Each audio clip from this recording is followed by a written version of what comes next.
আব্বা নেন। আব্বা আমার এমার্জেন্সি 1.5 লাখ টাকা লাগবো, আমার বন্ধুর বাইকটা বিক্রি করে দিব, এটা আমার কিনতে হইব। কি কস এই মুহূর্তে আমি 1.5 লাখ টাকা পাবো কই? ইত্যা আমি বুঝি না, টিয়া কই ভাইবা, আমার বাইক লাগবো মানে লাগবোই।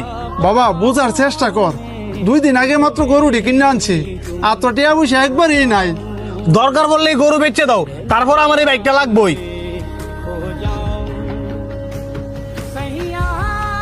বাবা তুই সব কি কইতাছস?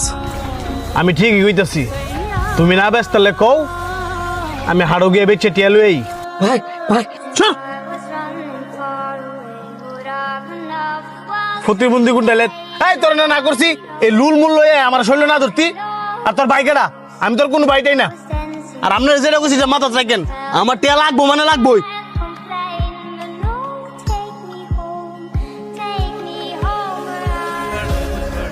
আব্বা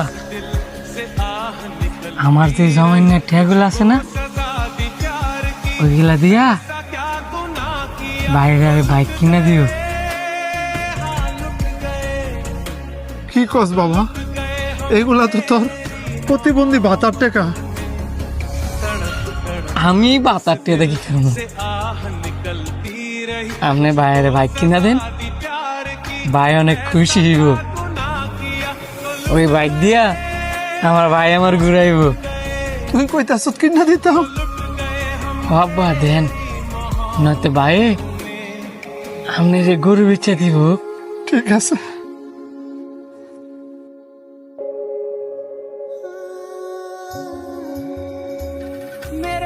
কাকা ও কাকা, আপনার বড় বড় তো বাইক অ্যাক্সিডেন্ট করছে।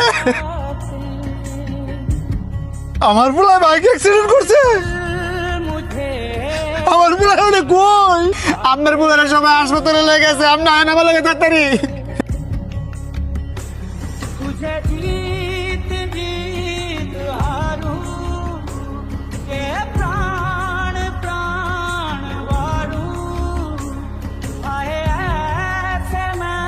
আপনাদের রোগী মাথায় প্রচন্ড আঘাত পাওয়ার কারণে ওনার দৃষ্টিশক্তি হারায় ফেলছে। কি কোন ডাক্তার? তাহলে কি আমার পোলা কোনোদিন চোখে দেখবো না? দেখবো যদি আপনার ছেলেরে অপারেশনের মাধ্যমে নতুন চোখ লাগানো হয়। নতুন চোখ? ডাক্তার সাহেব আমরা নতুন চোখ পাবো কই? সেটা তো আমি বলতে পারবো না, হয়তো আপনারা 20 লাখ টাকা জোগাড় করেন, আর নয়তো বা নতুন চোখের ব্যবস্থা করেন। 20 লাখ টাকা?